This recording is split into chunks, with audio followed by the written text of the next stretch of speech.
Muy buenas tardes, amigos y hermanos. Una vez más con ustedes quiero compartir la bendita palabra de Dios, esperando que sea de mucha bendición para ustedes y para su familia. Quiero compartir en esta ocasión un pasaje en Filipenses capítulo 2 del 12 al 18, titulado Ocupaos en vuestra salvación. Hay veces que se requiere que nos esforcemos mucho más en el último tramo de la carrera para poder conseguir nuestro objetivo. Según los reportes del coronavirus, nuestro país está descendiendo lentamente, o sea, muy favorable. Pero para poder ganar la batalla a esta enfermedad, las autoridades nos piden no bajar la guardia en estos momentos, sino más bien seguir cumpliendo los protocolos de sanidad por un tiempo más. En el pasaje de hoy aprenderemos que para Dios la salvación es un hecho consumado, pero para nosotros la salvación es una obra de gracia que necesita ser perfeccionada en nosotros. Hagamos una oración para poder recibir la palabra de Dios. Bendito Padre, te doy gracias en el nombre de Jesús. Te pido, Señor, que esta palabra sea de bendición para mi vida y para la vida de mis oyentes, en el nombre de Jesús, en el nombre bendito de Jesús. Amén. En primer lugar, vamos a ver dos aspectos de la salvación en este texto. La salvación es una obra consumada en la cruz. Jesús, como el Cordero de Dios, quitó el pecado del mundo. El Señor Jesús dio su vida en sacrificio por nuestros pecados. Es la gran obra que Dios hizo por nosotros a favor del pecador. En Hebreos 10:12 lo dice claramente: Cristo, habiendo ofrecido una vez para siempre un solo sacrificio por los pecados, se ha sentado a la diestra de Dios, de ahí en adelante esperando hasta que sus enemigos sean puestos por estrado de sus pies. Porque con una sola ofrenda hizo perfecto para siempre a los santificados. ¡Qué maravilloso! Ahora, en la segunda parte, la salvación es una obra de gracia que requiere ser perfeccionada. Hermano y hermana, si usted dice que es un creyente, si usted ha creído en el Señor Jesús y se ha arrepentido de sus pecados verdaderamente, entonces usted es salvo. La frase en este versículo, ocupaos en vuestra salvación. ¿Por qué necesitamos trabajar o obrar si ya somos salvos? Pero miremos cuántas exhortaciones hay en la Biblia. Nos exhortan a ser fervientes, perseverantes, insistir en la oración, etcétera, etcétera. Por ejemplo, Jesús en Mateo 7:7, ¿qué es lo que nos dice? Pedid y se os dará, buscad y hallaréis, llamad y se os abrirá. San Pedro, 1 de Pedro 2:17, dice: honrad a todos, amad a los hermanos, temed a Dios, honrad al Rey. Y San Pablo nos dice en Romanos 12:11 al 15, en lo que requiere diligencia, no perezosos, fervientes en espíritu, sirviendo al Señor, gozosos en la esperanza, sufridos en la tribulación, constantes en la oración, gozaos con los que se gozan, llorad con los que lloran. Es la obra de Dios que está pidiendo de nosotros que somos salvos. Ahora, en segundo lugar de este mensaje vemos la manera de ocuparse de nuestra salvación. Hay una frase, o la frase completa dice: ocupaos en vuestra salvación con temor y temblor. No vivimos con temor aterrador, no vivimos o no vamos a vivir temerosos de ser castigados por un Dios malo o severo. No vamos a vivir temerosos de fallar a Dios y ser echados un día al infierno. Si somos salvos una vez y para siempre. Pues dice la Biblia en Romanos 10:28 que nadie nos arrebatará de la mano de Dios. Hermanos, la salvación del punto de vista de Dios es 100% segura. Pero cuando se trata de nosotros, en nuestra experiencia, necesitamos trabajar para refinar, para pulir nuestra vida, nuestro carácter. Se trata entonces de un temor reverente, un temor santo y reverente, lleno de admiración de Dios. Es un temor que nos anima a vivir en santidad. Es un temor que me impulsa a servir al Señor con gran pasión. Miremos la experiencia de los profetas o de los apóstoles. Fueron cambiados completamente cuando Dios se les presentó y se les manifestó claramente. En Isaías 6, del 1 al 8, vemos el caso de Jeremías. El profeta Isaías estaba orando en el templo y ve una visión. Isaías ve a Dios sentado en su trono, alto y glorioso, ángeles volando a su alrededor y unos cantando: Santo, Santo, Santo, Jehová de los ejércitos, la tierra está llena de su gloria. Y las puertas comenzaron a chillar y la presencia de Dios estaba inundando todo el templo. Entonces Isaías experimentó ese temor santo. Entonces dije, versículo 5, ¡ay de mí que soy muerto! Porque siendo hombre inmundo de labios, y habitando en medio de pueblo que tiene labios inmundos, han visto mis ojos al Rey, Jehová de los ejércitos. Y voló hacia mí uno de los serafines, teniendo en su mano un carbón encendido, tomando del altar con unas tenazas y tocando con él sobre mi boca, dijo: he aquí, esto tocó tus labios, y es quitada tu culpa y limpio tu pecado.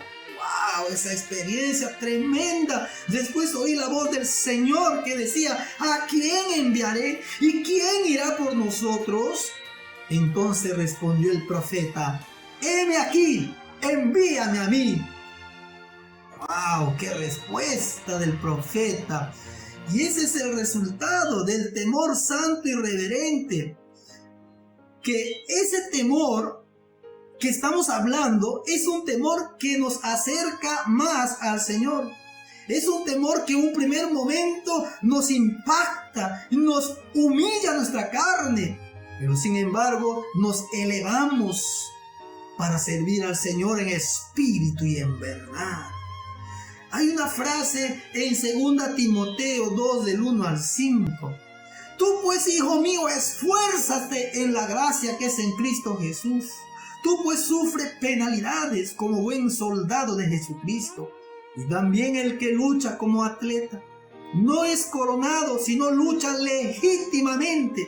Mira esos 3 ejemplos que nos da el apóstol en lo que respecta al esfuerzo y la obra que debemos hacer como hijos salvados y redimidos del Señor.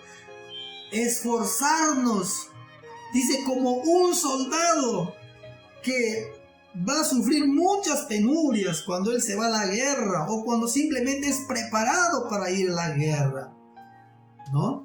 También nos habla de un atleta que por supuesto el atleta se prepara también para su carrera, pero dice, va a ser coronado si lucha legítimamente. En tercer lugar de nuestro tema de hoy, la razón que necesitamos para ocuparnos de nuestra salvación. Es un versículo muy interesante, versículo 13 del capítulo 2. Nos dice: Dios produce en nosotros el querer como el hacer de su buena voluntad. Dios es el que en vosotros produce. La gracia toda suficiente mora en mí. Cree, hermano y hermana, hay una fuente viva dentro de ti del cual emana agua. Fluye una fuente de vida eterna. Entonces, ¿qué tenemos que hacer? Sacar esa agua con cubetas, ¿no? Sacar con baldes. ¿Para qué? Para refrescarnos, lavarnos, utilizar esa agua para refrescar nuestra alma sedienta, para darnos un baño muchas veces de nuestra vida que está, a veces fallamos a Dios, pero ese es el raudal de Dios que ha puesto esa fuente viva en nosotros para mantenernos santos, cerca de Dios, frescos en su presencia. La idea es que ya que Dios ha empezado su obra y está produciendo en el cristiano por lo tanto tiene una responsabilidad mayor de ocuparse diligentemente con temor y temblor, o sea, vivir con un cuidado muy especial como hijos de Dios en cuanto a nuestra salvación y caminar con el Señor así en consagración. Entonces el producto, o sea, la obra de Dios en nosotros incrementa nuestra responsabilidad, más bien no la disminuye de ninguna manera. Hay personas que toman la soberanía de Dios y la usan como una excusa para no hacer nada y tener una vida relajada. ¿Qué nos dice Mateo 25-24? Nos habla del siervo malvado, ¿no? Del siervo flojo que enterró su talento. Y el Señor dijo, quitadle todo lo que tiene y dale al que tiene más. Miren, hermanos, no nos engañemos. Entonces, aquellos que en realidad son siervos de Dios usan su entendimiento de la soberanía y la omnipotencia de Dios como una motivación para un servicio más grande y dedicado al Señor. ¿Qué lecciones nos deja este mensaje de hoy? La salvación, en primer lugar, es una obra completa en la cruz del Calvario. 2. La salvación es una obra de gracia que requiere ser perfeccionada en nuestra vida. Por lo tanto, debemos esforzarnos para ofrecerle a Dios el mejor servicio. ¿Y cómo le puedo servir a Dios en las circunstancias en que estamos viviendo en estos días? ¿Cómo le servimos? Debemos vivir, debemos vivir como la iglesia primitiva, perseverando unidos con los hermanos, compartiendo los unos a los otros. Muchos están sufriendo por causa del virus, han sido infectados, y muchos están sufriendo por la escasez, la falta de trabajo. Entonces recuerden, en la iglesia primitiva no había ningún necesitado. ¿Por qué? Porque los hermanos se ayudaban unos a otros. Y ese es el desafío que estamos ahora siendo llamados a vivir nuevamente como los principios de la iglesia primitiva. Sirviendo al Señor. 2. Sirviendo al Señor con pasión, orando, meditando cada día en la palabra de Dios. Ahora tenemos más tiempo, sí. Entonces empecemos a leer más la Biblia. De repente empezar a leer una vez más. Algunos han leído la Biblia una vez, algunos 2 veces. Entonces, qué bueno, podemos empezar a leer nuevamente, ponernos esa meta. ¿Y por dónde comenzamos? Siempre comenzamos por el Nuevo Testamento. Primero el Nuevo Testamento, porque están las parábolas, la historia de Jesús y todo eso que nos acerca más, ¿no?, a nuestro Señor, a nuestro Salvador. Después, terminando, podemos comenzar con el Antiguo Testamento, no hay problema. De otra manera, en tercer lugar, también, hermano, debemos compartir el Evangelio, porque esa es la gran tarea de todos los creyentes, compartir el Evangelio con más valor, con más fuerza. Ahora podemos usar, ¿no?, las redes sociales para compartir. Entonces, la persona que realmente quiere ser hablado por el Señor, pues quién sabe, lo que compartimos va a ser justo lo que esa persona necesita. Entonces, hermanos, amados, sea eso nuestro compromiso, recibir un gran impulso de Dios para poder cumplir y trabajar, hermanos, en la salvación que Dios nos ha dado. Recuerde que dice Efesios 1:14, fuiste sellados para el día de la redención. O sea, cuando el Señor vuelva, el Señor quiere encontrar una obra perfecta. Recuerdan Santiago, en Santiago que también le dice, debiendo ser maestros, les tengo que enseñar nuevamente la leche espiritual, como a niños. Entonces, los apóstoles esperaban que durante un tiempo relativo, ya creciendo en la iglesia, debemos ir cambiando nuestro carácter. Mira, ¿cómo está nuestro carácter? toda esta situación que ha venido. A veces nos resentimos, nos molestamos, tenemos cierta incomodidad y a veces le echamos la culpa a Dios. Pero hermanos, Dios está utilizando este tiempo más bien para acercarnos a Él. Humillémonos delante del Señor y seamos esos siervos que Dios quiere que seamos, fervientes, fuertes, valientes. Recuerda, Dios está obrando en nosotros y tenemos que poner también manos a la obra. Dios quiere una obra perfecta. Recuerda también la parábola del alfarero, ¿no? Somos barro en sus manos y Dios va a hacer esa obra perfecta. Pero tenemos también nuestra responsabilidad de dar un buen testimonio ante el mundo. Dios los bendiga, hermanos. Padre bendito, te doy gracias una vez más. Bendito eres tú, Señor. Ayúdame a ser un verdadero hijo tuyo, ferviente, fiel, Señor. Padre, y ayúdame.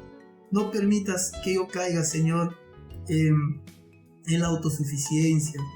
Que también, Señor, pueda confiar, ser muy confiado de las cosas que sé de ti, Señor.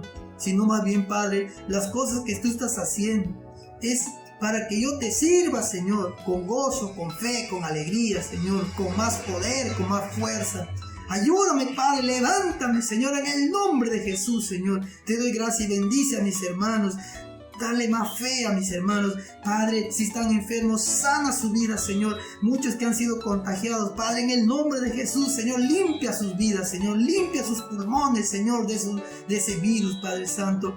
Padre, ayuda también a mis hermanos, Padre, a responder a la obra que tú estás haciendo en su corazón, Señor. Tú produces el querer y hacer de tu buena voluntad en nuestros corazones. Gracias te damos, Padre, en el nombre de Jesús, Padre. Amén y amén. Dios le bendiga.